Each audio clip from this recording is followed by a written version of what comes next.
Good morning, everybody. How are you all doing? Welcome to another live stream of TMZ Live. I see everybody in chat. Good morning, Utter Chaos and Marie. Liz the Biz, one of my favorite chatters. How are we doing? Richard Jordan, good morning. Sean Cappuccino, good to see you again. Good to see you again. Goat Killer, cool name.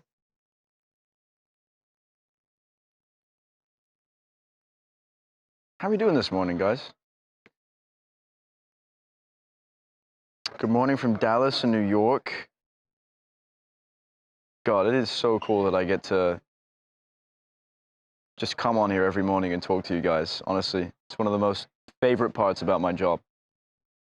I love it. What's up, Wolf AJ and Brave? Good morning, Tony and Tricky. About to get ready in a second here. I'm just getting our stories together. Hey everybody, guys on? Yep, we're on. Just getting ready. Hey, I'll tell you before we start. So, this week has been insane. I mean, it was almost back to back to back, where you've got Malcolm Jamal Warner, Ozzy Osbourne, Hulk Hogan. This has just been crazy. And, you know, one of the things at TMZ is we can kind of gauge how people feel about somebody who passed by looking at the reaction, by looking at the traffic when we break a story like Hulk. And, you know, all three of them just had huge, huge reactions from the public. I don't remember ever, in the 20 years we've had TMZ, I don't remember ever having three in 1 week, and especially three that resonated the way they did with America, and in some cases the world, because this is three in a row. And I've just never seen anything like it. But I will tell you, with Hulk, we can gauge the interest by looking at our traffic, by looking at what people are saying, by looking at the general response. And, you know, this is at the level of Matthew Perry, Liam Payne, absolutely around that level. I mean, it is, and you know, and they were younger, and they were more shocking in that sense. So, you know, sometimes when somebody dies, the age is a big factor, and I'm not saying that this was the right age for Hulk to die at 71, but 71 is different from somebody like Liam Payne in his 30s, and that shock value with somebody like Liam Payne has an impact on people. But in spite of the fact that Hulk was in his 70s and we see people dying in their 70s, it still had that incredible shock value. So I just need to look at a couple of things.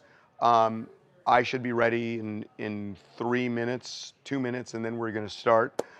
And for people who are just joining us, we do this live stream every day from 9:30 to 10:30, and we're going to take you into our newsroom.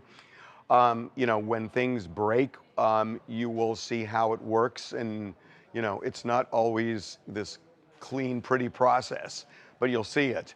The way you saw yesterday when we were in the middle of something and we got a tip that Hulk had died, and you just saw the whole thing unfold.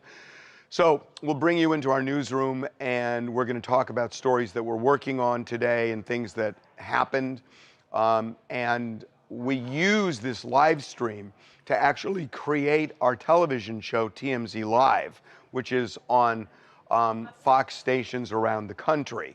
So we actually will use this live stream, cut it up, and that will be our television show. We started this about a week ago. So give me literally 2 minutes, Jackson. And I really hate to disappoint you, but we're not doing lunch today. We're not doing lunch today? No, because I made a decision on what I want. What I've done is, Anakin, who's sitting over there, he's my assistant, and he is great at everything he does, except he sucks at picking lunches. And so what I did was I asked people, I told people I was going to give them the 2 choices Anakin had, and they could vote on which one was better. And we've done that this week. And actually, thank you, because every one you picked was the right one. But I'm sorry I picked mine today, so sorry about that. You guys want to see something crazy? Our boom operator, look at this guy.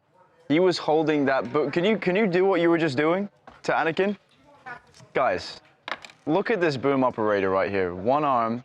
When no one's mic'd up, this guy takes care of your audio. This guy is the guy that makes sure that you can hear everybody in the newsroom. I mean, what a strong arm, honestly. My God. Anyway. Bird Street, Hollywood. Anyway, guys, yeah, getting started in a couple minutes here. Some guy. Yeah, guys, sorry. Julio. No lunch for Harvey. You guys are gonna have to either come back on Monday to vote for his lunch, or okay, just make do. I'm ready. Oh, it seems like Harvey's ready, so we're about to get started. Who's doing? Here we go. Who's doing what here? It's gonna be an exciting episode today, guys. Okay. Okay. God, I got to tell you, I did an interview yesterday. We're gonna run it. Actually, we did we put Sly on YouTube? I forgot. We did. Yeah, it's on YouTube. It's a separate thing. I talked to Sly. He was really torn up over this. I knew Hulk really, really well over the years, I'm not gonna put this on the TV show, but I'll just tell you guys. I had a lot of interactions with him over the years, and I did a TV show with him called Objectified, where we did a whole episode, and we talked about everything in his life in that show, and including the scandal with the sex tape, and that he had made racist comments and how it impacted him. And he, what impressed me about him is how he dealt with adversity. And he dealt with a lot of adversity. And some of it was his own doing. And the racist comments, clearly his own doing. Never tried to make excuses for it, and really talked about how he tried to better himself. And some people believe him and some people don't believe him. But I gotta tell you, he really, what you heard is what he tried to do. And a lot of people just kind of mask it. He didn't mask it. And look, the guy was just really riddled with health problems, scores and scores of surgeries, and he had marital problems with Linda. He had problems with his kids, what happened with Nick in the car crash. But he really handled things. And, he had his share of lumps. He had incredible triumphs, but he had his share of lumps. And I was always impressed with how he dealt with it and how he tried to make everything something that he could learn from and make himself better. It really, really struck me. And hey Babcock, we're not doing the show yet, but I just gotta say, how many times? And this is just for for people watching in the stream. We dealt with Hulk so many times. Dozens of times. And he was always gracious. He was gracious to his fans. I always remembered that, but I didn't realize truly until we did this compilation yesterday on the sports TV show, and we had shown a lot of the times where we saw him. He's one of the most recognizable people in the world, period. I mean, just because of his look. Everywhere Hulk went, he got stopped, right? Fans wanted to talk to him. I saw that too. Yeah, and he never walked away from a fan. Yeah. He never blew them off. He was always gracious with them. He'd take a picture, he would sign autographs, and not all celebrities are like that. No, it's true. And then some of them have they say they have a bad day and they kind of blow a celebrity off and they walk. He never did that. And by the way, Hulk had bad days, but he would not take that out on the fans. He knew how important meeting him would be, and he was great with his fans. I think that's one of the biggest things you can say about him. I agree with you. Okay, so now we're going to do the beginning of our TV show. And by the way, every time we do a segment for the TV show, we'll show you what we do, but we'll continue, and Jackson, if you guys have questions, we'll talk after each segment about what it is that you're interested in. And I want to let the chat know, please, guys, we care about your opinion. Write everything you think about the stories that we're breaking, because Harvey really loves interacting with you guys in between segments. So. Yeah, and I got to say, I'm doing this not because I want to do this for our television show. I'm doing it because I want you guys on this stream to be involved in our office and what we do here. And this is the primary reason we're doing this. So this is really important to us.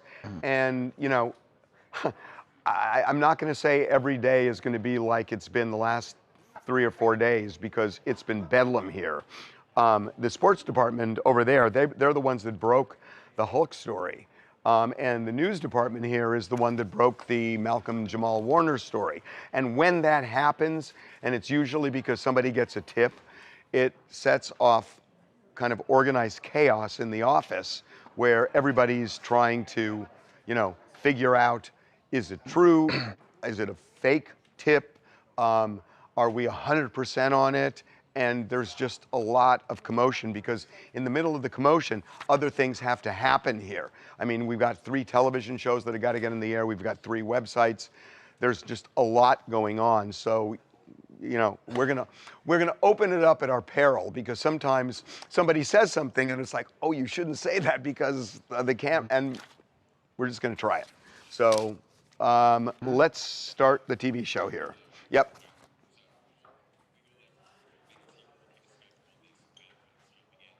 Then why don't I start over there in the sports department? Yeah.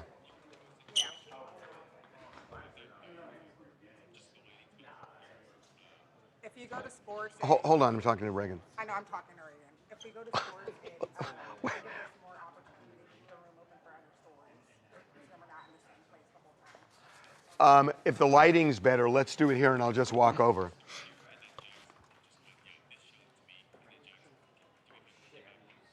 Yeah, can you get, if we do this, Babcock, if you, I'm just going to have you stand up, and I'll just go And over guys, here. Harvey is not talking to a ghost. He's talking to our director over in his earpiece. Okay, here we For go. those that are concerned. When did Sky marry the Rock? 2023. 2023? Yeah. Okay. Okay. And where are we playing the Rock's Thank you. video, guys? Huh? Well, no. I'm talking about the video of The Rock talking about. It's not talking. It's Okay, I'm going to have you do that. Okay. Okay. Yeah. Where is Eric around? I may swing over to you too. Okay. And you too, Roger. Okay. Okay. Yeah, I may actually say a couple of things about him first. Welcome to TMZ Live. So the story that we broke yesterday, that Hulk Hogan died at age 71 of presumably a heart attack. I have to tell you, in the 20 years we've done TMZ, we've been able to gauge public interest by the reaction we get, by looking at the number of people who are looking at the post, the number of people just commenting everywhere, how it's picked up from various media outlets. And I got to tell you, this was definitely top 10 of the responses, just the enormity of the emotions. You may have seen yesterday, we had Ric Flair on very early on, and he was just sobbing about Hulk's death, which for many people was just very sudden. But, you know, I want to talk a little bit later about kind of my interactions with him, of which there were many. But I think we're going to start with the important ones, which his wife, Sky Daly. She actually said that Hulk was dealing with some health issues, and we knew that too. That he was, especially in the last couple of months, he was dealing with some serious health issues. She said that it was still a surprise. She thought there was more time. She did not know that he was about to die yesterday. So it really came as a shock to her. She underscored something. I want to go to Babcock, who runs our sports department, and they're the ones that broke this story. One of the things she talked about is how much he loved his fans. And I think if there's a marker for Hulk, it's that. Absolutely. I mean, he's one of the most famous, most recognizable celebrities and people in the world, period. Forget athletes. I mean, period. Everywhere he goes, he got stopped, right? There was nobody anywhere that didn't want to take a picture with Hulk, that didn't want an autograph. He was never too busy. He was never in too bad of a mood to spend time with his fans. And I think that was really one of the best things about him. We have so many videos of him, and it wasn't because we were there. We had so many videos of him at different places, fans going up to him, kids, adults, and he was so gracious with every single one. I remember being at his store in Florida. Yeah. And I remember when I was doing a show with him, and we walked into this store, and as we got to the door, he was just swarmed. Right. And, you know, we had a deadline to get all this stuff done. Yeah. He would not go inside until he talked to every picture. And it was genuine. It wasn't like, oh, I got to work. No, you never get the feeling he was begrudgingly doing it. It's like he knew those people made him, and they made him the cultural phenomenon, and he realized that, and he wanted to show them the love back, and I thought that was great. Okay, so there's something else. The Rock came out with a really sweet statement. I thought There's a little hidden gem in this, but... So I thought this was so sweet of all the tributes, and there were so many. This one literally got me choked up when I was reading it, but a lot of people have said I've missed the point here. So The Rock puts a message on Instagram. He says, "Rest in peace to Terry, a.k.a. the immortal Hulk Hogan." And he says, "To the millions of little kids, you were a childhood hero, myself included." Now, he tells a story about getting a headband from Hulk as a kid. Later on, though, he says that, let me find this. Okay, this is... Where is it? About the greatest... And I don't even think he meant this. No, I don't think he meant it either. It's really funny. Right. I wish I could find the part here now. A month later... Sorry. It's okay. Let me see. Did he take this out? Did he take it out? I don't know. Hold on. I think... Yeah, but it's the part about being the match was for the greatest of all time. Okay, I think I got this. He talked about the face-off. Yeah, WrestleMania 18, they face off. Hulk is maybe the biggest star in wrestling history, and The Rock is this young guy still in his late 20s, and it was supposed to be a passing of the torch. The Rock says the match was to determine the greatest wrestler of all time. Of all time, and and then he talks about that he got Hulk in his death grip. Right, and Hulk kicked out of it, and the pop was crazy from the crowd. And so that's what he says, and it's just about, he came out of this death grip that was Rock's finisher. Let's go over to our wrestling fanatics. Did he take it out? Who won that match? The Rock won. So here's the thing. So wait a minute. So The Rock wins the match, and he's saying it was to determine the greatest wrestler of all time. Yes. But he says he won the match. So in wrestling, one of the most important things is being able to pass the torch to the young generation. And this was the biggest passing of the torch moment in the history of wrestling. Hulk Hogan signifying that The Rock is the next best thing. And that's what this match was. So when you lose those types of matches, it's not really to determine look on the Hogan. Greatest wrestler of all time. Well, that's what I'm saying. It's not a bad, like Hogan knew going into this that he was going to lose. Well, of course he knew. So but this is his way of giving back to wrestling by losing that match. And I call this an unintentional flex.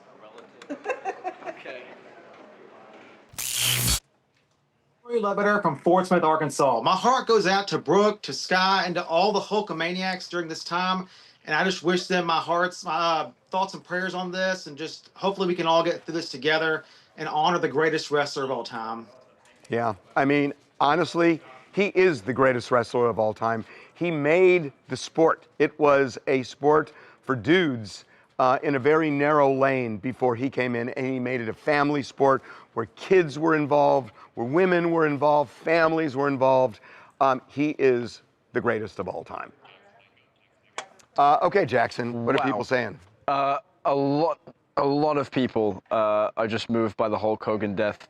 And we just dropped a poll asking people if it was actually a flex, what you said. And so let's see. All right, well, let's see what people are voting on. I mean, it's just so funny that The Rock saying it was to determine the greatest wrestler of all time. He won that match. It's still in there?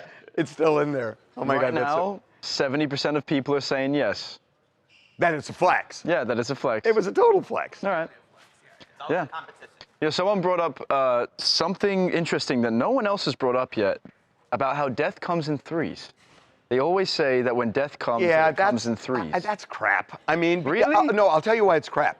Because It just happened. I know that, but people die all the time.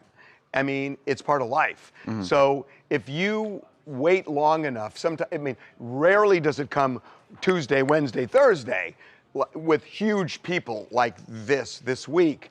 But, sometimes they say, okay, here's the first, and then a week later, okay, that's the second, and then 2 weeks later, that's the third. Well, that's what happens in life.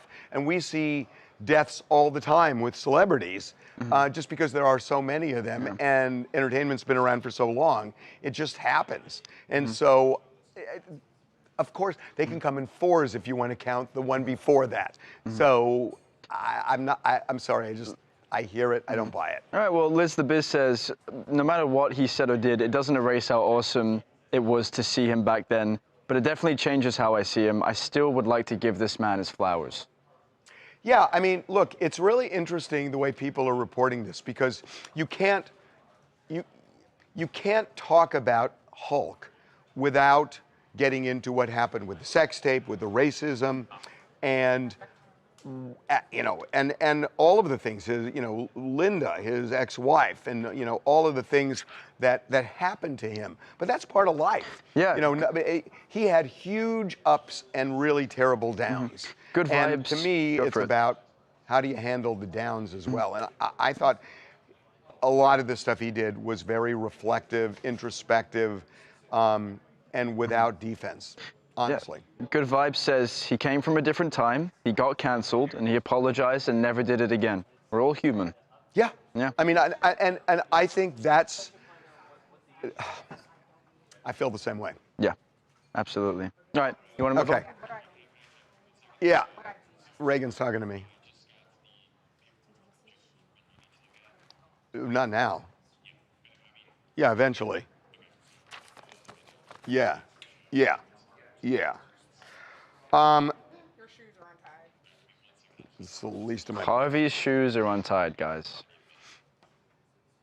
Breaking news. Okay, so we are going to talk. We're going to talk about the Epstein files now, and I got to tell you, for a couple of weeks, I have a podcast with Mark Garrigus called Two Angry Men, and we've known for 2 weeks. I've talked to people who have seen this file, the Justice Department file. So we've been saying for 2 weeks there are multiple references to Trump in that file. There is nothing implicating him in any of the criminal activity that Epstein engaged in. And I can tell you 2 sources who are independent have told me that. So we knew that there were multiple references, but we're told that it doesn't go anywhere.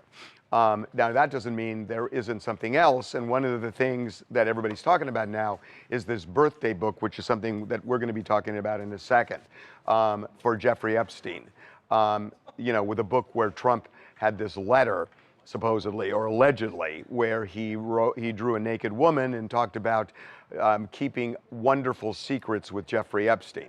And this is back in 2003, before all of that broke. But we're going to get into this because now we know what some of the other people said. So we're going to get into that, and then we're going to talk a little bit about Justin Bieber, because he had a big launch party last night, and there were some interesting things that happened.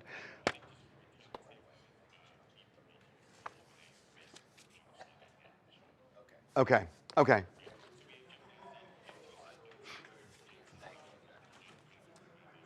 Hey, Jackson. Yes, sir. I'm going to have to tie my shoe. Oh, God, here we go. Shoes.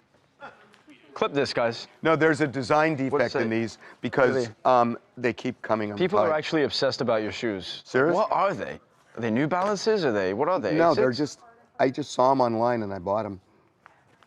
They're incredibly comfortable. Mm-hmm. They're so comfortable, but the laces get untied all the time. They're very white. Yeah.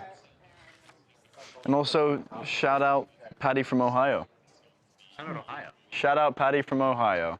One of my favorite chatters and watchers. Is that a separate soundbite? Hey, April Wine. How's it going? two videos. Yeah, so we're going to start with that. Okay, okay, here we go. Okay.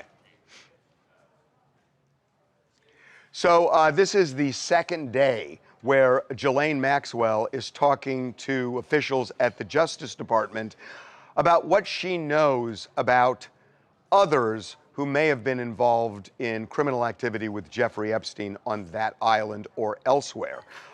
So far, we have not heard anything about anyone being implicated. Interesting thing about this is Ghislaine Maxwell has been asked about this many times before, and she has always said she doesn't know anything more. So the problem is going to be, even if she talks now or spills the beans, as it were, I'm not sure it's going to convince everybody. In fact, I'm certain it will not convince everybody. But today, Donald Trump talked about it, and significantly, Donald Trump talked about whether he would cut Ghislaine Maxwell a big break if she talked. Would you consider a pardon or a commutation for Ghislaine Maxwell? It's something I haven't thought about. It's really something. I'm allowed to do it, but it's something I have not thought about. No way. No way Well, has he not thought about that. Two things. Number one, he has previously said that he wouldn't. The White House has come out and said they wouldn't. And number two, it's no way he hasn't thought about it. And number three, if she had the dirt on him, he would pardon her in a second in exchange for keeping that quiet. Well, I do not see how he could possibly make a deal saying, provided you don't talk about me. I mean, there's no way. There's no way. And also, he's Teflon. But again, Right. there is nothing that we know of, certainly in the Justice Right. Department file, that implicates him. But again, the Justice Department file is incomplete. There is. And we keep going back to the fundamental issue is there's a reason he has not greenlit the release of all records. There's something in there. Maybe it's just like, I just don't want the implication. I want the inference. He's mentioned multiple times. One person told me he is all over the file. But both people I've talked to have said there's nothing in it that implicates him. So it may just be the optics of being mentioned as much. And also, we don't know who the other people are. We know there are tons of other people. Fidel Castro, the former dictator of Cuba, is mentioned, we're told, in that Justice Department file. So the big thing people are talking about now is this letter that Trump allegedly wrote. The Wall Street Journal is saying that Trump wrote a letter drawing a nude woman and talking about how he and Epstein have kept, quote, wonderful secrets over the years. Now, this was a birthday book in 2003, and there are about 50 people, because he knew everybody in New York, and there are 50 people who wrote these letters. Trump says he did not write this. He's suing the Wall Street Journal. He's suing Rupert Murdoch, but he was asked about Epstein's birthday. The 50th birthday in 2003. I don't even know what they're talking about. Now, somebody could have written a letter and used my name, but that's happened a lot. All you have to do is take a look at the dossier, the fake dossier. Everything's fake with that administration. Everything's fake with the Democrats. Take a look at what they just found about the dossier. Everything is fake. They're a bunch of sick people. So what is interesting about this is that book is now being held by the Jeffrey Epstein estate. They have that book. They have said that if they are subpoenaed, if they subpoena the book, they will cooperate with a lawful subpoena. So if Congress subpoenas it, presumably they're going to see it. And now what Trump said before, it's all fake, and now he's saying somebody may have done it on my behalf. That's right. That's different. It's very different. It's also going to be different now that he knows, because it's been reported by the Journal, that a lot of other luminaries, Bill Clinton, Vera Wang, and some others, also have written him notes in this same book. We should say that Vera Wang talks about making Jeffrey Epstein the Bachelor. Again, this is 2003, years before he was charged or accused of sex trafficking. Right. Bill Clinton wrote, it's reassuring, isn't it, to have lasted long across all the years of learning and knowing adventures and something else that's illegible, and also to have your childlike curiosity, the drive to make a difference, and the solace of friends. A lot of people are making a big deal of childlike curiosity. I think that's It's unfair. an innocuous comment, except for the fact that we now know what Jeffrey Epstein did. But what we know in 2025 is not necessarily what anybody knew in 2003. Look, Bill Clinton, given his history, right? There's this jaundiced eye with everything Bill Clinton says. Given his history, and given his relationship, they were friends with Jeffrey Epstein, right? He's all over the Epstein files. Isn't it fair for people to sort of wonder if there was more intent there? Same with Donald Trump, by the way. Donald Trump is not a Puritan, right? Isn't it fair to wonder what they knew? See, this is the problem too with the birthday book, with the file itself, which is they're going to be putting out a lot of names where they really don't have evidence, but it is going to sully everybody. That's right. Mentioned. That's right. This is Jess calling from Vegas, and this new information is chilling. Bill Clinton and Vera Wang are two very rich and powerful people, and as mentioned before, the birthday messages were written before the Epstein abuse charges came to light, and they appeared harmless, but now they do make us question who knew what was happening and who turned a blind eye to what was happening. And the problem with that is that did they know in 2003, or were they innocent comments where looking back, all of a sudden, it has new meaning, but didn't have meaning when they said it? And that may be one of the arguments that lawyers for some of these famous people would make about do not release the name of my client, because what you're going to do is ruin this person without any evidence behind it. Okay. Okay, hold on. Just one problem. Go for it. Remember, we weren't going to reset the clock, and we were going to keep it rolling so we could see where we were in the block, because I don't remember where we were in A1, so we're not supposed to reset the clock. Okay. Okay, what do you guys think? We dropped a poll. Will Donald Trump pardon Ghislaine Maxwell? And it seems like there's a lot of controversy around that question because it's about 60-40. So I don't think he's going to do it. You don't think he's going to do it? I don't think he's going to do it because, number one, look, I don't know what, it's weird because, you know, the way this works is usually they say that whatever she tells the Justice Department people cannot be used unless she agrees to it being used, because they're trying to figure out, is there enough information here to cut her a deal? So unless that wasn't done, and I would almost certainly think it was done, that they're not going to be able to use this unless they've already given her use immunity and are just letting her talk. It is odd to me. They're going back for a second day, and they said that she answered every question already.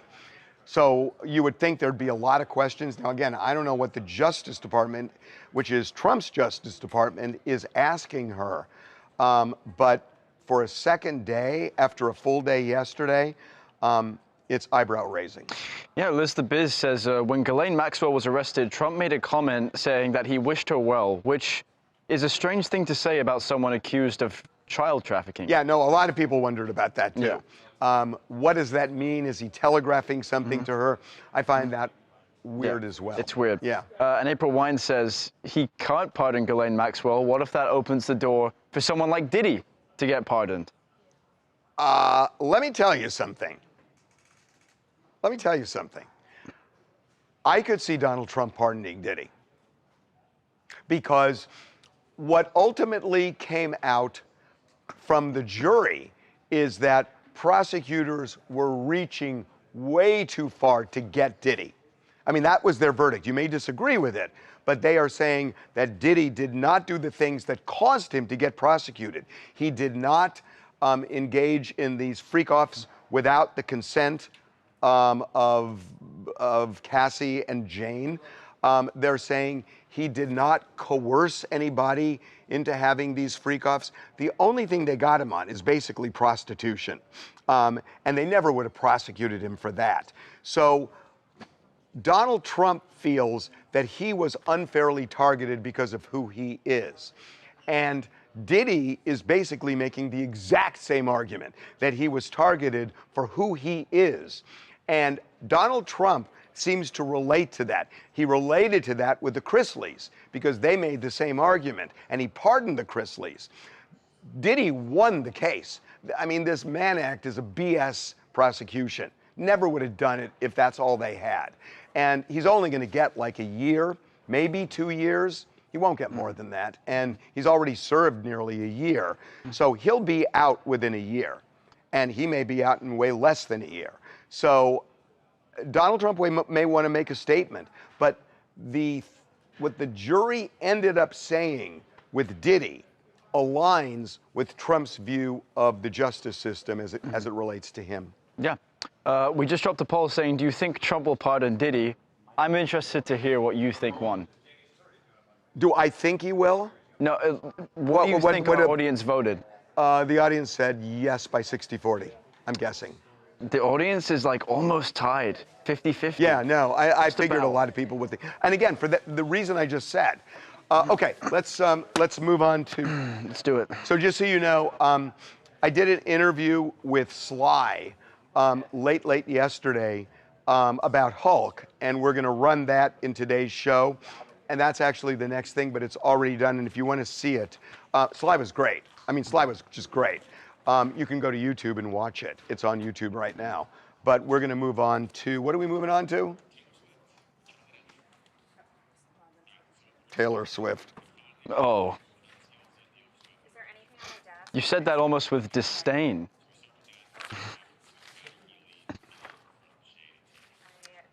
Okay. Yeah, who's going to play that? Who's going to play Happy Gilmore? No, it's actually video. Yeah, no, there's a promo that we had. No, there was a promo. No, it was actually video.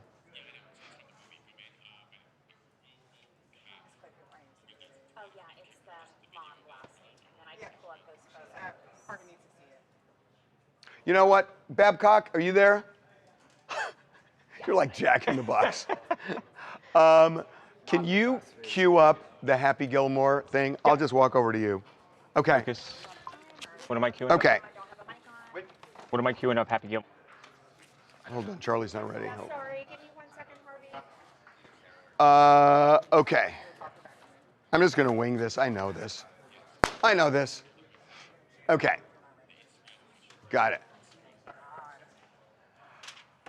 Okay, so news about Travis Kelce and Taylor Swift. He's getting top billing today. I have said all along, at least for 2 months, that I think they're secretly engaged. I don't have any knowledge of that, but I believe that to be true.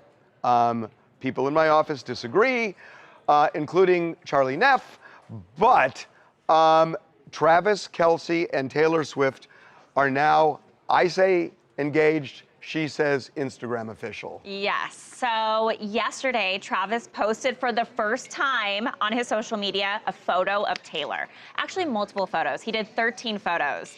Do you understand the 13, Harvey? It's deep Taylor knowledge. It's her favorite it's her number. I know. You know. So he posted a bunch of photos on social media of them together. But there's this photo. You got to look closely. So you see their lock screen here. And right here too, you'll notice it's the same photo, but in this photo, if you zoom in, she's got her left hand up. People think it's an engagement photo, engagement ring photo, because if you think about it, why would you guys both have the same photo on your lock screen? It would need to be something of importance. But except the problem with that is, if they're putting it on their lock screen and they're walking around with their phone, that's going to be the most problematic photo for them if they want to keep something secret. Totally. So why would they put it on their lock screen if that's really an engagement? I don't think they're engaged. I don't think they are. I think they've been engaged for several months. Do you think they've been together for 2 years? They scream we're getting married. Yeah. And so you think, oh, one day we're going to talk about it. They talked about it. So what are they saying? One of them saying, well, not for me. Of course they talked about it. Totally. And if they talked about it, what are they saying? Well, let's talk about it next month. I mean, at a point, they're living together almost. So come on. I feel like they're engaged. if and when they get engaged, it's going to be a big spectacle. They're engaged. No, they're not. I mean, what do you think? They're gonna go out in Central Park and he's gonna get down on his knees. So Yes, no that'd way. be so romantic. It's not gonna happen. So Maddie Healy, who was dating her. Yes, back in. They had like just a quick stint, like romance. But she trashed him. The mom did. No. Taylor trashed yes. Maddie in the Dead Poets Department. Tortured Poets Department Tortured album. Poets Department. Dead Poets. Dead Poets. So Maddie Healy's mom, who's a soap opera star in Britain, was on. Watch What Happens Live. Okay. And here's what she had to say. Tortured Poets Department. What was your reaction to that album? Obviously, on pain of death, can I talk about that episode? But not being her mother-in-law is a role that I'm glad that I lost. Oh.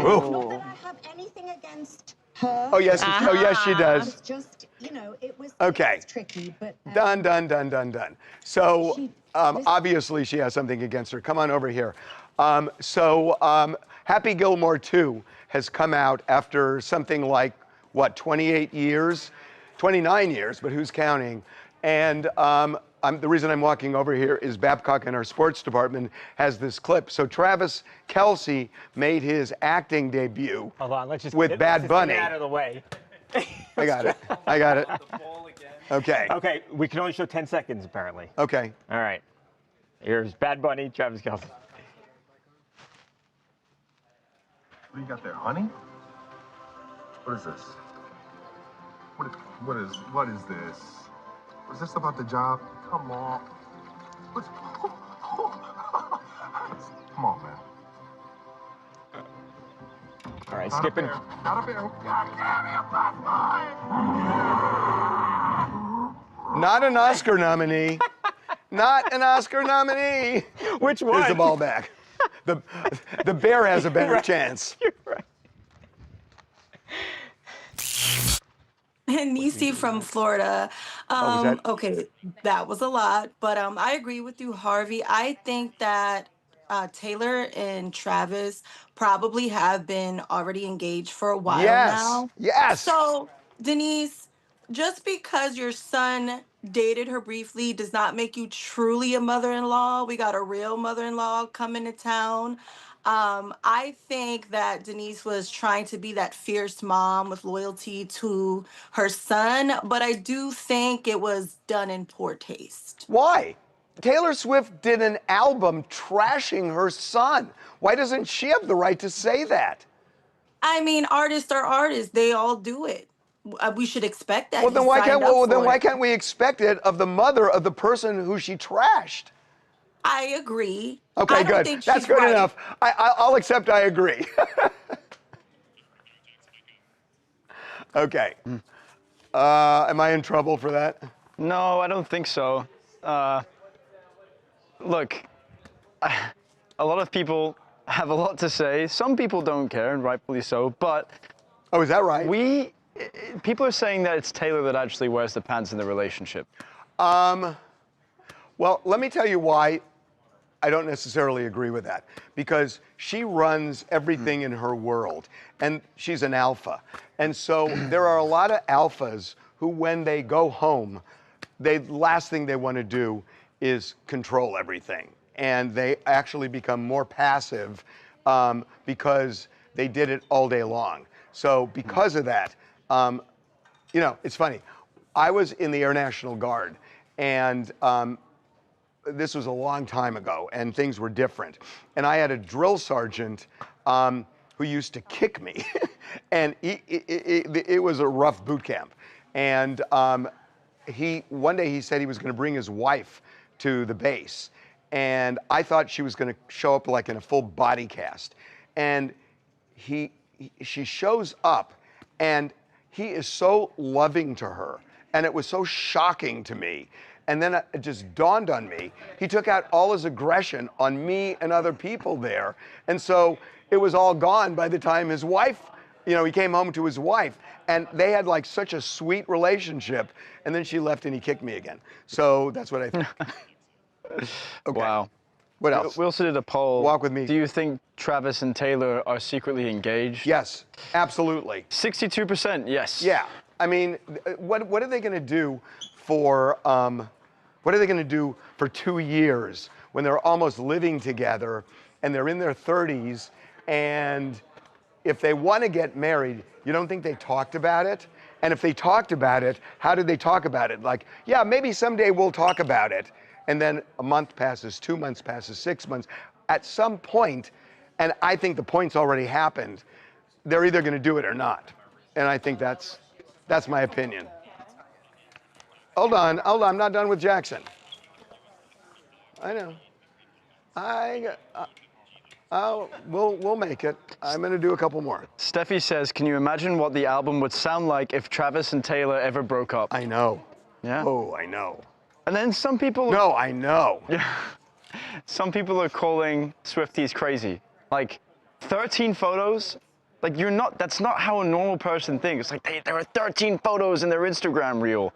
There's a home screen on their phone. Zoom in. But Travis is playing into the whole Taylor mythology. I think so. Some of the Taylor Swift but I happen to agree with you that that I think it's just not normal, man. It's not even that it's not normal. Is it cool that he's playing into the whole 13 thing? Nah. I guess. I mean, I guess. That's whatever. I mean, yeah. Are we done with this? I think we're done with this. Oh, good.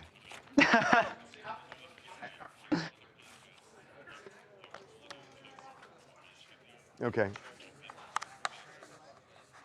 You might want to reload the page there, Charlie. Okay.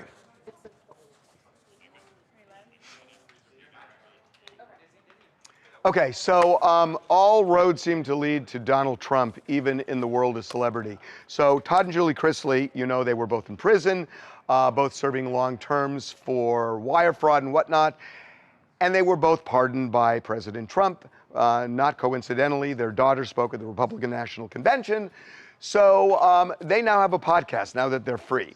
And Todd Chrisley torched his wife, torched the way his wife looked when she came out of prison, and even expressed regret. So, do you have this thing queued up? I do. Okay, play this. This is great. I'm just trying to be honest. That's what we have here, Chrisley Confessions 2.0.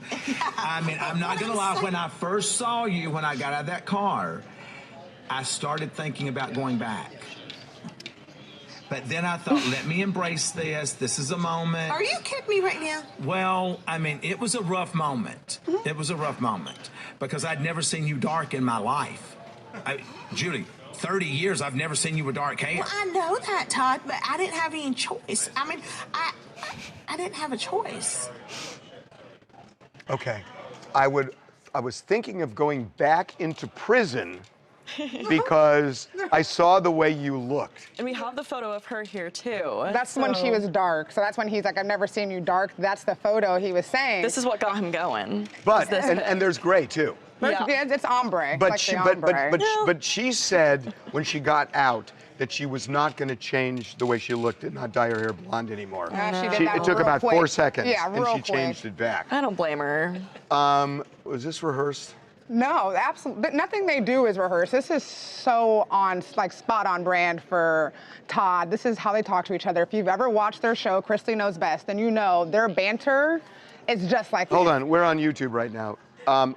Is this rehearsed? What are people saying? Was that rehearsed or not? No, it wasn't rehearsed. We should drop a poll. No, him not liking the dark hair, but him roasting her. No. But saying I was thinking of going back inside prison. He also said you look so bad, like you had nowhere to go but up. Like you were down so bad, honey, you had nowhere to go but up. Like he was roasting her. Crystal says he thought the view in prison was better than looking at his wife. So is he saying something more? Oh my gosh! Oh my gosh! And that's why. No. But that's why I was saying this is rehearsed because it's too perfect. He's funny. He's just natural. No, he's very funny. He's just a southern, charming Southern belle. That's a Southern belle. That's what he is. No, I mean, but when you think about it, these guys were in prison, and the daughter speaks at the RNC, and they get paroled, And it's like an Etch-a-Sketch that they're basically using what happened in prison as material for a new reality show, a podcast. And, you know, everybody was so shocked because I remember when Martha Stewart got out of prison, everybody said she's finished, that she'll never have a career again. And she was able to completely resurrect herself, and prison actually helped her because it made her cooler. And it's almost like it used to be that prison, it's over. You know, go hide for the rest of your life. Now prison becomes an opportunity. Hey everyone, I'm Megan from Alabama. One thing I love about Todd Chrisley is he is completely honest. He's hilarious. But bless Julie's heart, she was probably already feeling super self-conscious and he just made it worse. But either way, they look happy now. She's back to being blonde, and blondes do have more fun, they say. Do you think that they achieved a pretty high level of fame? Is the level they're going to reach now going to be as high as it was before they went into prison? I definitely think so, for sure. People are watching more now. It's just crazy world. Crazy world. We dropped a poll. Yep. Is this rehearsed? And? 50-50. Really? 50-50. Jackson, 52 said no. Okay, well, all right. So it's not 50-50. Semantics. I'm actually Correct, surprised. incorrect. What else? I mean, it was so weird that prison becomes an opportunity for people. Rappers who go to prison write music, release it, and become really successful. Like 1,000%. Tory Lanez is like, I think he just released an album not too long ago. That happens all the time. And then like it works sometimes for people. It really does work. I know, it works. But everybody thought, like, when you look at somebody like Martha Stewart, never gonna happen again. 1,000%. And look at what happened. She's thriving. I know. Love Martha. One more and then we gotta move on. People are saying it was definitely just a joke. I'm sure they hugged and cried behind closed doors. Oh, that's so sweet. Yeah. Okay, that requires a battery change. We're going to change our battery, so we'll be down for about 45 seconds. We're coming back.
Well, I don't know that requires applause, but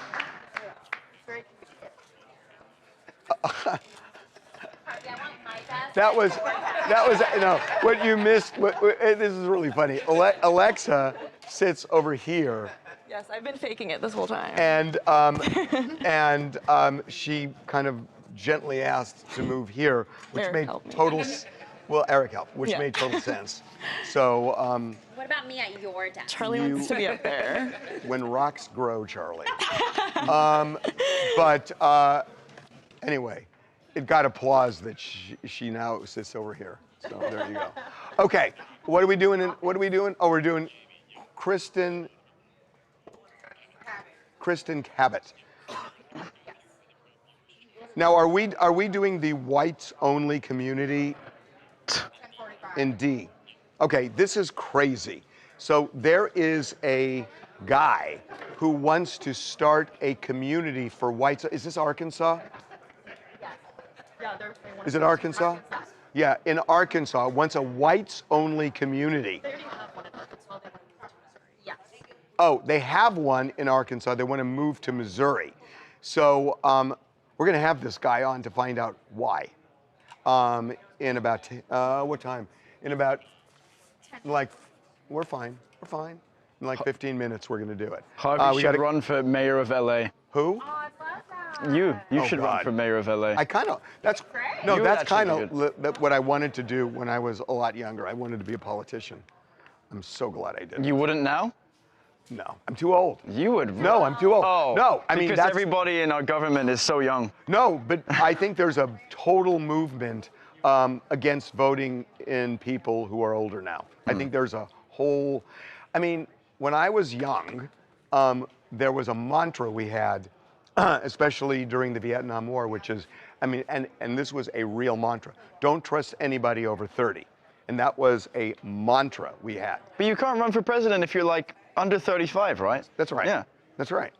But 35 is different than, say, Donald Trump's age. Yeah, fair enough. Right. Okay. I thought you said Devin.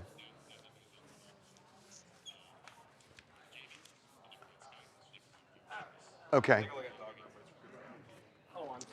Kristen Cabot.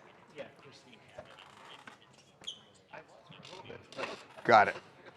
Okay. Okay. So the last shoe dropped in the Coldplay scandal. Kristen Cabot, who was the head of HR for Astronomer, you know, the CEO already resigned. Well, she has followed suit. She has resigned her position. I got to say, there is no way. How could she possibly stay on in HR and tell people you can't date somebody who's in a lower position than you? I mean, she was in a lower position, but how could she possibly perform that role after this? There's just no way. I mean, obviously she can, and she violated corporate policy. That's just standard corporate policy in any corporation. I mean, see, but the weird thing about it is, and I don't know what their policy is. He violated corporate policy because he can't date below. Right. But she wasn't dating below. So I don't know. That's a good point. I mean, there are people in our office who are dating. And so it's not illegal or not against policy for people to date. Right. But there are certain disclosure rules depending on what it is. There are rules about people at the top dating people who are lower down. But she's lower down than he was. So she's I'm dating not, up, I I'm bet, not yeah. sure. I don't know what Astronomer's policy was, whether this violated what you, why you're looking at me so. Well, I mean, Anakin's looking at me like, what are you talking about? You're the worst. You are the worst. I mean, I just think they both got caught up in this firestorm, and both of them had to go. I mean, it just this video went viral. I know, but I'm not sure what specifically she violated. Well, she resigned. You know, Harvey, I have to agree with you. What's up, TMZ fam? It's your girl, China K from Jamaica. And listen, love knows no boundaries. What do you mean? Head of HR or not, the fact that she resigned is kind of crazy. We know that there's a lot of shakeup going on behind the scenes, both in work life and family life as well. But love has no boundaries. So what did you want them to do? They're just expressing themselves, though. They shouldn't have been going to the Coldplay concert if they know they wanted to hug up. So do you think that relationship is over? You know, I would say no, because maybe they're going to divorce from their separate partners and then end up being together, and they could go to many more concerts together. And who are we to judge? Oh my God, can you imagine if in 3 years they end up doing what you said and they are married and they go to another Coldplay concert? Oh my God. It could happen. I know, It could I know. happen. It could happen. Okay, what else do you guys want to talk about? My name is Ariel from Virginia, and I just wanted to comment on Hulk Hogan and his wife. First off, my heart really goes out to the whole entire family. This just seems so sudden, so I know his wife is just really heartbroken and just distraught. He seemed so healthy just recently, so my heart just goes out to the entire family. Yeah, and to a lot of friends who are really, really heartbroken too. One more. Hey there, I'm Courtney from Mississippi, and I just want to say I'm not shocked by these names coming out with Epstein. I feel like anyone who's been associated with Epstein needs to be looked into. It's not just two people running that operation. There's going to be, recruiters, clients, and powerful friends who either participated or looked the other way. So if you're not guilty, then why not release the list? Well, if you're right, the question is, who is going to disclose that? And my gut tells me Ghislaine Maxwell probably knows a lot. If there's anything to know, she knows it. I'm not so sure we're going to find anything out. Okay, Jackson, what do you got? Wow. So these people at this Coldplay concert. Can I just do, obviously. That was the worst. What? I was trying to engage you in conversation, and you're watching television. Yeah, well, this is my assistant, what did you want Anakin. me- You've introduced me 5 times. I know, but you're forgettable. For okay. I can't. That's terrible. I'm sorry. I'm sorry. And people are not going to vote on lunch today because I made a decision. And You did make a decision. I don't trust the people on YouTube to make. What do you mean? But they voted. They voted for what? No, you I know wanted they did really good, but I knew what I wanted. You want to throw them under? See how quickly he throws you guys under the bus with lunch? Took me 2 days to get there. It took you guys 3. So Oh my God, it was so good. No, it was great. Cameron, on the other hand, has great ideas. No, that was a great idea. And Cameron actually used to be your PA. Now Cameron's a big mucky muck. He's the coordinating producer of the website. Yeah. I mean, that was really good. The mushroom tacos were Oh, the mushroom. I haven't had them, so I have to try them. They were amazing. They were like amazing. Nice. I'm glad you like them. Okay, you want to talk about Coldplay? Cameron, good. Anakin, bad. Literally. Bad. Literally in the interview, like, hey, I need help with lunch. Cameron gives me the same crap all the time. I didn't say that. Okay, what are we doing for the last? Oh, okay. Oh, okay. Oh God, there's a lot here. Hey, they voted on whether or not they'd vote for you. What did they say? They said no. 73-27. 73 no? 73 yes. Really? Yeah. See, you should do it. That's a good sample size I'd love as well. to be mayor of LA. You do really You would. Yeah. I think it's so fitting. Although I got to tell you, the city is such a mess right now, and seriously, it is outrageous the way this whole thing has been handled with the Palisades fire and the Altadena fire. It's just been, I mean, it's impossible. I mean, there are still all of these building code things that prevent people from rebuilding. There's red tape, and the fire insurance. The fire insurance, I know somebody bought it's an expensive home, but his insurance is $250,000 a year. The insurance, and I think $175 is fire insurance. So, I mean, these people who are living in these homes, they just can't afford it anymore. And so it's just a calamity in this city. And there are a lot of people that I just don't know what they're gonna do, but I know some of them, and they're just kind of these wayward people that are just trying to find, where to live from place to place. It's terrible. So anyway, that's not what we're talking about. Okay.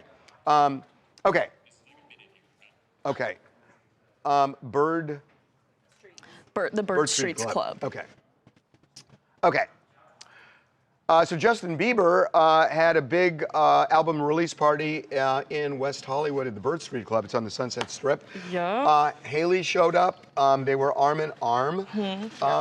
But there is something that I found really interesting. Kendall Jenner showed up. She did. With some dude. She was there. That's her friend Carter Gregory. So nothing romantic. They've been friends for a while. But he is holding a bottle of Don Julio. She owns 818 tequila. So he's walking in with a competitor of hers. Yeah, kind of awkward. I mean, it was National Tequila Day yesterday. Yeah, but why wouldn't they do 818? Exactly. So it's a little fishy that he'd be supporting a competitor. But she knows he's doing this, so it's really weird. Anyway, it was a big thing. Kid Laroi showed up. Kid Laroi was there, not with Tate McRae, but she is on tour. So I don't know. People are speculating that they have separated. Oh my God, you just made my day. I know, right? So we'll see you tomorrow.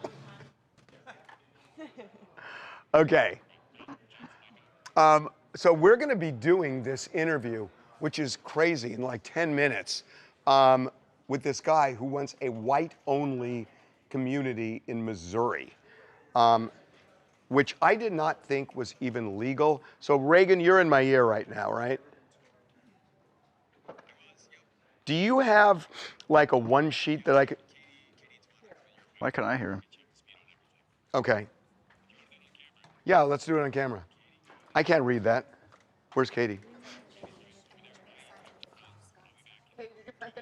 Okay. Okay, okay, so we're doing this interview, and to be honest, I need to get up to speed on this because I just know kind of the headline on this, so I got to understand it. So this guy had he has a white-only community in Arkansas? In Arkansas, yes, in Arkansas. He's looking to possibly expand it to Springfield, Missouri. So they've basically found like loopholes because segregation and discrimination is illegal under the Fair Housing Act. So he federal. Federal. So he's found loopholes. So we'll talk to him about the loopholes he's found and how he's going to be able to get this. Was this ever challenged in Arkansas? No, I don't think so. It was, but how could that not have been challenged? Because of the loopholes he found. Like they're legally he's not doing anything illegal. So I kind of want to know what they are. So because members buy shares in the LLC, which translate to acres of land that members can build on, it makes it legal. Was it ever challenged and the court upheld what they were doing? The Attorney General is looking into it right now. That's because it's like a new thing. But how long has the Arkansas thing been going? Probably for like 3 years, like 3 years now. But if it's 3 years, the Attorney General would have had an opinion on this by He made now. it sound like he just found out about it. We put up an article. But how can that be? Was there news on this community? The news is just starting to come out now. Well, so no. But you said that it's been going for 3 years. But the news about this community, like people actually like figuring out, wow, this is actually happening. Yeah, but a black person goes to buy there and they say no. They don't sell land. They're just they own. So the guy bought acres of land, started a membership-only group, and then you like buy into the LLC, and then you like trade it for land. So there's no actual sale of But land. when people went to buy into the LLC, if they weren't white, they were rejected, right? Yes. So somebody would have gone, either sued or gone to the Attorney General and just said they're violating the Fair Housing Act. I think they did now. I haven't found It's just weird to me. That it They took took so long. It's like this. They live in like shitty little houses with tents and like outhouses. So it's not like no one really wants to. So why Springfield, Missouri? They're just slowly starting to try to expand across the country. So that's where they want to go next. And how many people? So do they live?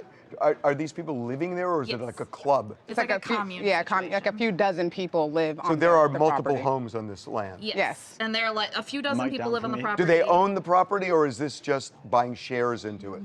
They buy shares into it. The guy that is running He owns the whole thing. Owns the whole property. He Yeah. owns the whole thing. So No black people, no Jewish people. It's like literally like a modern day clan.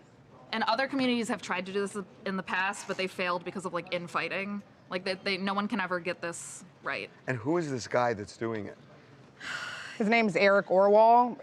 He kind of came out of nowhere. Yeah, don't know where he got the money because because it's 160 acres. Well, we do know that he has that he did set up a Give, Save, and Go. You know, like this website similar to GoFundMe, Right. but for like questionable things. And they've raised. His goal was like $100,000. When I looked last, they were already at almost $80,000. Wait a minute, he's doing this with donations? Yeah, a lot, and some of the money goes towards people that have kids to like. Wait, so people is he wealthy? No. So these are people who are donating, knowing they're donating to a white-only community. But that's what Give, Send, and Go is. You know, Is that what got him going in Arkansas? I believe so. Then how could this go under the radar And for there 3 are years? There are comments like in the group that are like, "Good for you," like, and they're like, their username is like, "White people are great." Like, it's like very bad. Like the people that are donating. And the newest Give, Send, Go is to raise money so they can expand to Springfield, Missouri. Someone needs to get in we're your gonna ear. step over here for a sec. I'm gonna Jim, read you need to some get of into your Harvey? comments. You need to talk to Harvey? Yeah. How are you guys doing today? Sorry I haven't been. It's Jackson here. Sorry I haven't been talking to you guys. Yeah, I know. This is, Cheryl, you're absolutely right. This is not the 1700s. It's kind of ridiculous. How's it going, Liz, in true honesty?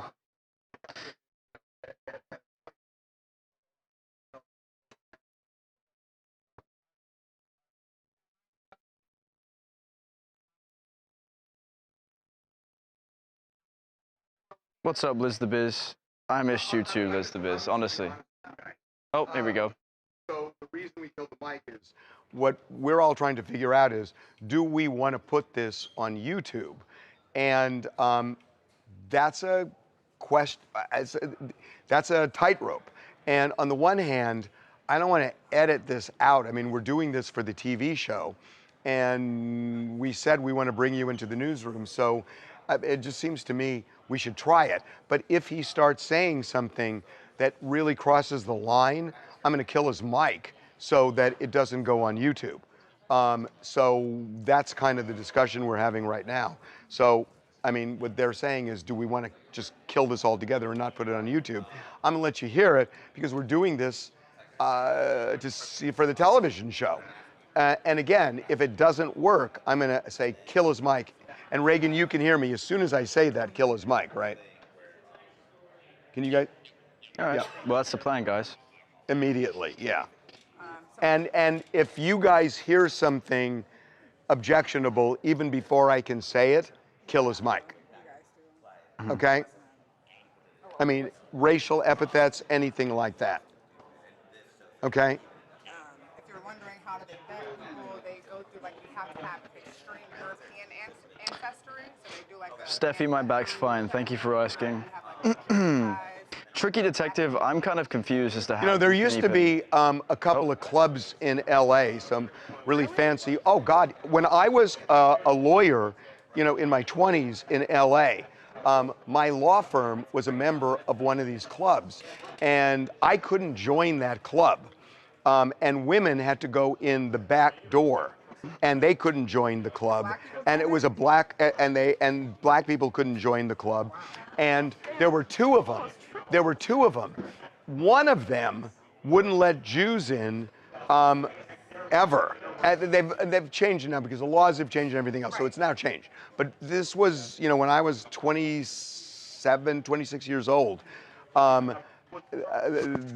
this one club never allowed Jews, women, and blacks in.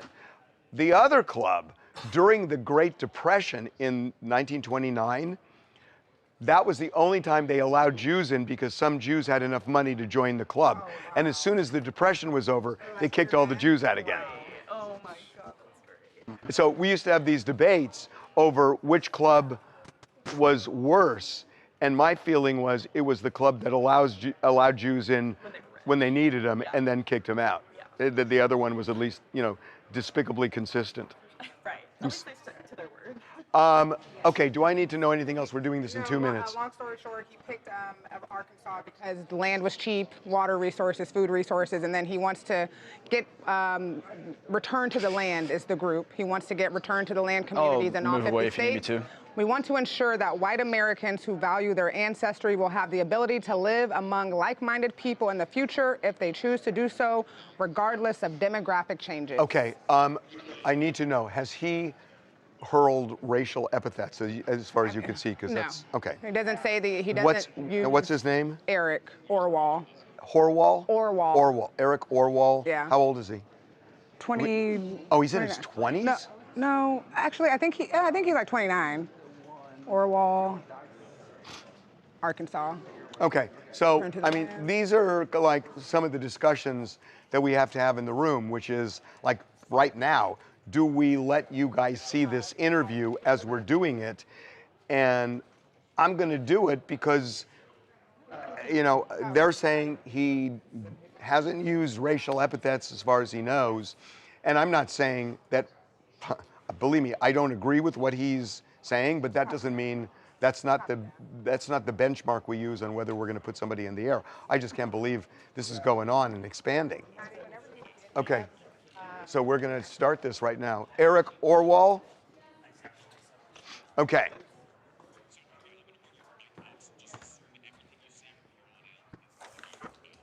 Got it. Okay, Eric, can you hear me? It's Harvey. I can. How you doing? I'm good. How are you? Pretty well. We are ready to start if you are. Yeah, let's go. Now, you are looking to do this, is it Springfield, Missouri? The reporter who spread that was exaggerating a little bit. They asked if I had heard of a group that was doing anything in the Springfield area, and I had, but I don't know of anything that's actively being established. Okay, I just want to make sure before we start. So right now you have a whites-only community in Arkansas, but it's premature to say you're moving it to Missouri, correct? Correct. Yeah, we're looking at other sites, primarily Appalachia and the Pacific Northwest. Okay, that's helpful. Okay, we're ready to go. You ready? Got it. Got it. And if you bring it up, he's raised $78,000 to move it to Missouri. Say again? He's raised $78,000 Okay. to get it to Missouri. Okay. Welcome back to TMZ Live. There is a community in Arkansas that invites whites only. It is a white-only community. And there is talk now that there may be other communities in other states, like in Appalachia, other places, the Pacific Northwest, where this could expand to. The person who has created this community in Arkansas is a man named Eric Orwell, and he is joining us right now. Eric, welcome to TMZ Live. Hi, good to be with you. Thanks for the invite. So, first of all, explain the premise. Why a white-only community? Well, many white Americans do value their European heritage, and we don't think there's anything wrong with that. Many also are afraid that our identity is under threat from mass immigration, low fertility rates, just cultural changes. And we're not just a racial association. We also value traditional European culture, architecture, music, art. And so we want to create a space where that can be celebrated. So when we say white only, for example, what if a Jewish person, what if I come in and say, I'd like to join this community? Well, you're welcome to apply. Admissions decisions are made on a case-by-case basis, and we're not purists about this. So if someone has some non-white ancestry, there's a chance they could be accepted. We do view Jewish origins as having their roots in the Near East, and so they wouldn't fall into the category of European heritage. Why is European heritage the purest form of European heritage, something that you embrace to the exclusion of others? Well, for something to be what it is, it has to not be other things. I think it's fine if people want to blend and mix and mingle cultures, but I do want cultural diversity to exist. So I want a pure form of Portuguese culture to exist. I want pure Japanese culture to exist in their own respective spheres. So I want a kind of pure European tradition to be maintained somewhere. I mean, that's the classic segregationist policy, which, we had, up till the early 1960s. So fair to say you're a segregationist. The major difference is that back then it was forced segregation, and I think that's immoral. Right now, what we have is effective forced integration, and I think that's also immoral. Forcing people to live in ways they don't want to live is the problem. It's not that people may want to voluntarily go their own way. I don't think there's anything morally wrong with that. I mean, there are clearly people who would say that this is a racist premise and that you are racist for propagating it. What do you say to them?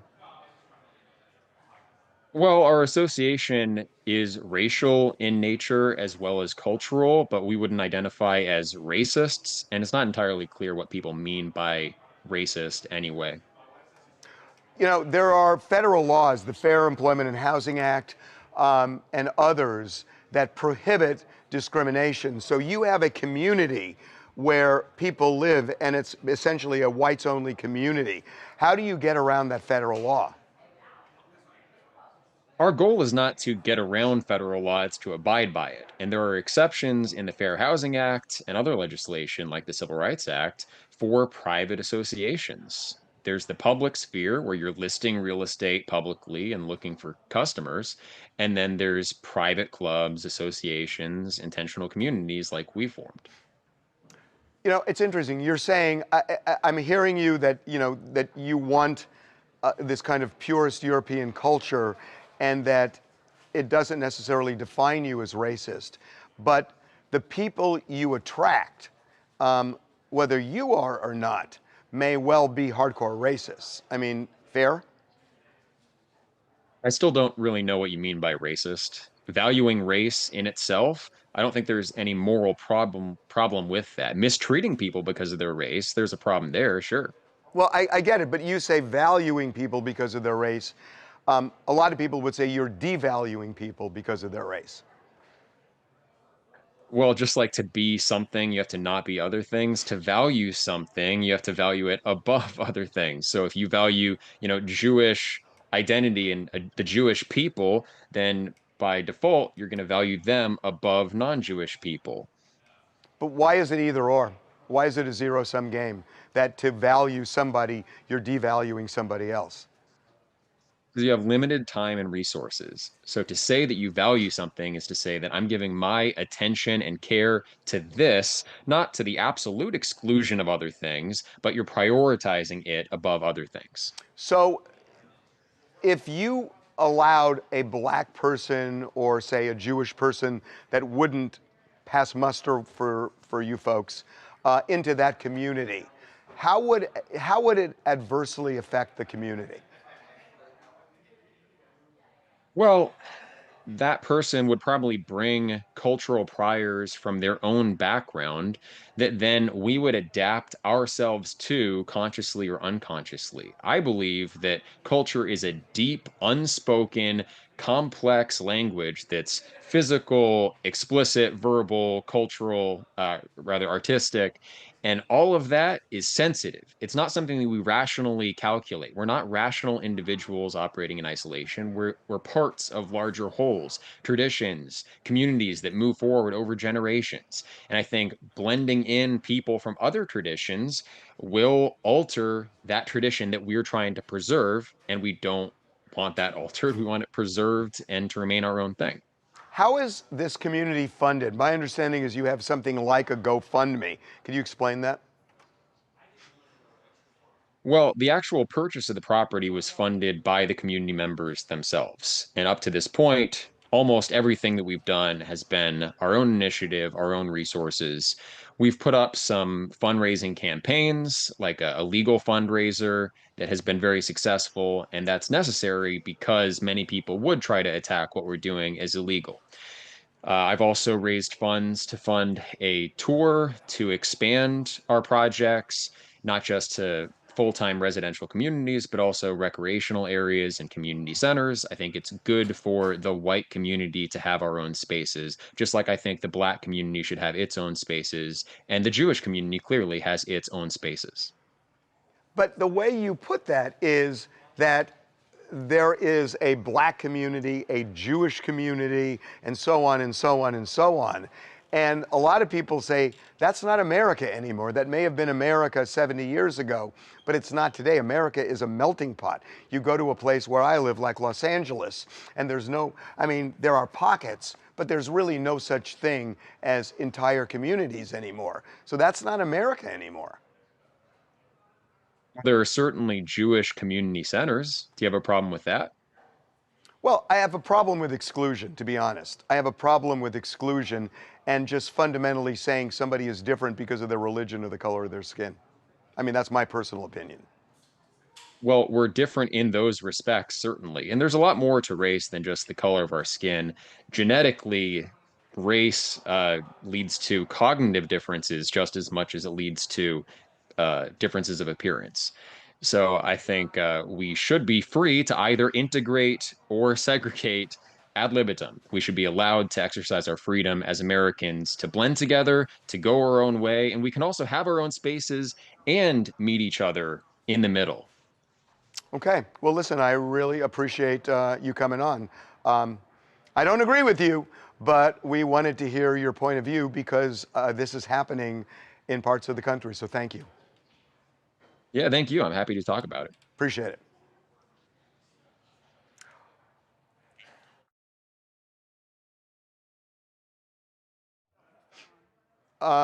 Okay. No, no.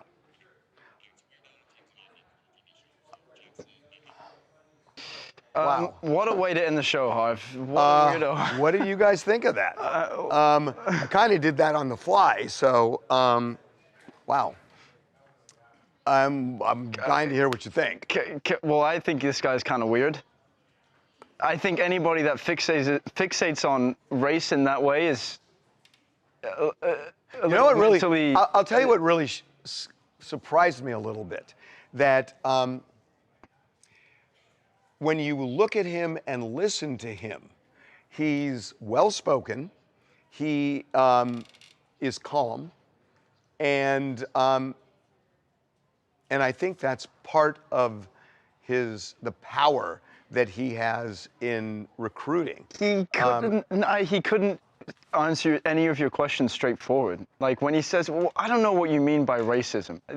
Racism is a very straightforward term. I think I got to be careful with what I say, but yeah, it just seems like... is that what people are saying or what you're saying? Oh yeah, everyone says this is a bunch of crap. Oh, I want to hear what they're saying. All right, we just dropped a poll saying, do you agree with him? Well, I'm guessing 90+% are going to say no. 84-16 right now. Interesting. Yeah. Interesting. Did I handle that okay? I think you did. Well, not you. All right, sorry. They thought you handled it very well, Harvey. Yeah. No, I mean, seriously. I mean, No, they because did. I did not want to get in a shouting match or anything like that. And I just didn't think that was a way to do this. That was interesting. They said he's conflating race with ethnicity. How far back does the European heritage go? Yeah. Would a black person drawing their heritage from early 1800s London be allowed? No, I know. And I found it interesting when I said, well, what about a person like me who's Jewish? Then it became a case by case. I'm wondering what case would be allowed because that didn't. The way he answered it, it didn't seem like any cases would be allowed. He That's said you can apply. It's kind of the way I felt. Yeah, too. you're not going to get in. Wow, that was something. Kingdom Girl for Life says, if you can't handle multiculturalism, he should move to Mars, and I bet the aliens would want to kick him out too. Yeah, I mean, and when he's saying, I mean, the thing that he said at the end to me was the thing that kind of got me going, which was that, well, you know, white people should have their community, black people should have their community, Jewish people should have their community, and it's like 1954, and that's crazy. I mean, it is like 1954, and he thinks that's what America wants. I don't think that's what America wants. Tricky Detective says, we're so close to wars all over the place. The last thing we need is to separate more from each other. We need to be a whole country of unity. But I will say this. It is really interesting because I said something I misjudged. I thought you guys were going to say 90+% would say they don't agree with it. 16% of the people agree. It's actually 81-18. I know. So, I mean, you know, this is America. And America is not a singular thing. and people have varying points of view. I'm glad we put him on. I mean, you know, it's interesting because I guess some people would say, why would you give him a microphone to talk? I think it's important to know what people think. And it's one of my big problems with the media, which is that everything gets siloed off. That if you're watching one thing, it's a certain point of view as opposed to understanding what's going on in the country and the world. And everybody gets siloed now. So your worldview depends on what you're looking at as opposed to what's actually going on. And I don't think any of those silos, whether it's on the right or the left or whatever, I don't think any of them give you an accurate view of the world because the world's not black and white the way they're making it seem.